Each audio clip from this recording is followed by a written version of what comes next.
Hello everyone, welcome to Zen Study, where every day we are trying to make education imaginative. आज मैं आपसे एक personal experience share करूंगी. हमारा जो ये इंस्टीट्यूट है Zen Study, it is a Delhi based organisation. So हमें ऑफिस आने के लिए मेट्रो से आना पड़ता है. We have to travel via metro to reach our office. So ऐसे ही एक दिन while I was traveling in the ladies coach, there were a few bunch of women who were discussing among themselves and I happened to overhear their conversation. So they were talking about, मतलब उनको देखकर लग रहा था कि वो definitely किसी corporate setup में काम करती हैं because they were quite well dressed, well groomed. So like they were talking about a fellow colleague जिसने अभी recently एक newborn baby को जन्म दिया था. And she had decided कि for some times she'll be taking break from her work and she wants to focus completely on the upbringing of her child. Now from the discussion of these women, उनकी जो voice थी, उनका जो tone था, it sounded very negative and very judgmental because her statement जो था उनके हर एक बात में एक ही चीज repeat हो रही थी कि इतनी पढ़ाई का क्या फायदा जब पालने बच्चे ही थे. सो ये जो क्वेश्चन है इसका आंसर आज हम एक आसर का जो रिपोर्ट है उससे देंगे through various educational schemes that have been implemented and why it is important कि जो मदर हो वो एजुकेटेड हो, because definitely raising a child is not a game. So we will discuss today's topic जो कि हमारे 29 जुलाई के एडिट जो हमारा न्यूज़पेपर था इंडियन एक्सप्रेस, उसमें एक आर्टिकल आई थी जो कि ये क्लियरली डिफाइन करता है और विथ डेटा वो सब्सटैंशिएट करता है कि why it is important that the mother is educated so that the growth of the child is done in a proper manner.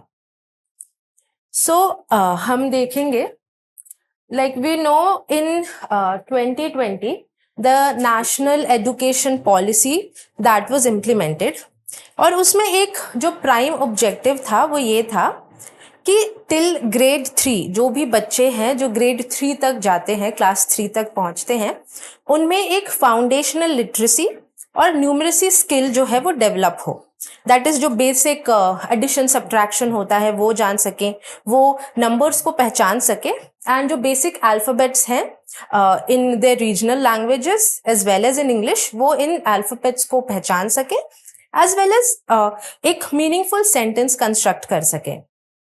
इसी को थोड़ा और वैलिडेट करने के लिए एंड प्रॉपर इम्प्लीमेंटेशन के लिए 2021 में निपुण स्कीम जो है वो इम्प्लीमेंट किया गया.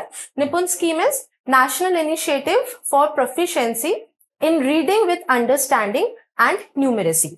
सो इसका भी बेसिक जो एम है वो वही है जो कि जो एलिमेंट्री एजुकेशन है उसको सब्सटैंशिएट किया जा सके, वो बेटर बनाया जा सके, और जो एज ग्रुप है वो 4 to 8 years के जो बच्चे हैं, निपुण स्कीम बेसिकली उनके लिए है. और इस स्कीम का एक ऑब्जेक्टिव है टीचर्स ट्रेनिंग प्रोग्राम, जिसमें टीचर्स को इस तरीके से ट्रेन किया जा सके कि वो रियल लाइफ एग्जाम्पल्स से जो बच्चों को है वो ये न्यूमरेसी और फाउंडेशनल लिटरेसी का जो ये एफिशिएंसी है वो उसको डेवलप करवा पाए. तो इस स्कीम के इम्प्लीमेंटेशन के टाइम, और अभी इस स्कीम को 2 साल हो चुके हैं, so it has been found out कि टीचर का रोल तो डेफिनेटली इम्पॉर्टेंट है, बिकॉज टीचर जो है वो पेडागॉजी समझती है वो बच्चों की, उनको they are properly trained. But जो बच्चे की डेवलपमेंट है specially in the initial days, वो काफ़ी हद तक डिपेंड करता है कि वो बच्चे की जो फैमिली इन्वायरमेंट है वो कैसी है. क्योंकि आपने देखा होगा जब भी छोटे बच्चे होते हैं आपके घर में, टॉडलर्स या न्यूबॉर्न्स अगर हैं, नॉट न्यूबॉर्न्स, टॉडलर्स अगर हैं, तो जो माएँ हैं या जो भी उस बच्चे के साथ सबसे ज़्यादा इंटरेक्ट करता है, वो उन बच्चों को डेली एक्टिविटीज़ के थ्रू कुछ कुछ चीज़ें समझाता है. Like while they are climbing stairs, so तब 1 2 1 2 ऐसी चीज़ें बताई जाती हैं. While they are fed with the help of spoon, तो उनको एक एक खुराक जो निवाला जो उनको खिलाया जाता है उसको काउंटिंग कर करके बताया जाता है. सो इससे बच्चे उस चीज को पिकअप करते हैं और उस चीज को रिटेन कर पाते हैं. सो अभी उनको basically they are taught how they can learn to read. तो अगर if they can learn to read, they will be able to implement how they can read to learn. आप शायद समझ रहे होंगे कि अभी उनको सिखाया जा रहा है कि वो कैसे पढ़ना सीखे, ताकि वो पढ़ सके, ताकि वो सीख सके. लाइक अपनी जो डे टू डे एक्टिविटीज हैं उसमें से चीजों को अडॉप्ट कर सके, उसमें से चीजों को लर्न कर सके, और with time they will start inculcating those foundational जो literal ABCD हो गया, अल्फाबेट्स हो गए उन्हें, as well as जो बेसिक न्यूमरेसी है, नंबर सिस्टम हो गया. सो अब हम डेटा पर आते हैं कि किस तरीके से जो मदर्स का है उनका रोल इन्वॉल्व होता है इसमें. सो हमें पता है दैट 2001 में सर्व शिक्षा अभियान जो है वो इम्प्लीमेंट हुआ था. इफ यू रिमेंबर, स्कूल चले हम करके एक बहुत ही प्यारा सा गाना बजता था. द स्लोगन ऑफ द सर्व शिक्षा अभियान वाज स्कूल चले हम, मतलब सब के साथ एक साथ मिलके सब स्कूल चले, specifically in the rural India. तो उस टाइम पे हमें ये पता चला दैट जो इनरोलमेंट रेशियो है वो 90% तक चला गया था. एंड 2021 में निपुण स्कीम आता है जो एज ग्रुप है 4 to 8 ईयर्स के लिए. Now if you can calculate, जो बच्चे इस टाइम पर इनरोल हुए थे 2001 में, presently they will be in their late 20s और 30s और अर्ली 20s. एंड ये जो बच्चे हैं 4 to 8 ईयर्स के, वो इनके बच्चे होंगे. इफ यू कैन गेट, ये जो बच्चे हैं ये इनके बच्चे होंगे.